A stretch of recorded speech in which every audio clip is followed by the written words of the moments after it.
Meron na ho bang kumpirmasyon na ngayon ang NCRPO ay meron na pong ipinakalat na mga magbabantay sa mga exclusive subdivisions all over Metro Manila. Halimbawa po dito po sa Makati along Forbes Park, yung Dasmariñas Village diyan.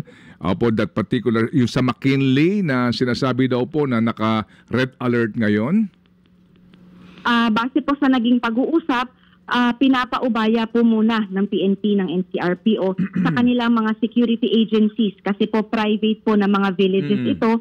So meron naman po silang mga private na mga security agencies na nagbabantay po sa kanila. So kung kailangan naman po na ng responde or kailangan po nila ng police assistance, kami naman po ay agad natutugon sa kung ano man po yung kanilang mga hiling. Opo, but do you confirm the report na naka-heightened alert ngayon ang mga pulis sa mga lugar na ito, no? Hindi po lamang diyan sa mga exclusive subdivisions na yan, sa ilang pong mga identified kung saan po nakatira ang ilang pong matataas na opisyal ng gobyerno, pati po itong mga sinasabi na mga iniuugnay sa mga kontrobersyang ito, nakabantay po doon ng mga pulis kasi nga daw po baka sugurin.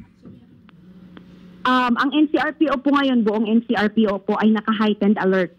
So yung pong mga areas po na nabanggit natin, yung mga exclusive subdivisions na kung saan po nandun yung ating mga ilang officers na kailangan po bantayan is nakamonitor naman po yung ating mga city police stations na malapit po doon sa mga villages na yun para po kung nakaantabay sila kung kailanganin man po nila ng agarang assistance. Ayan, opo. Sa Batasang Pambansa, ma'am, complex, gaano po kahigpit ngayon kung dadaan ka doon?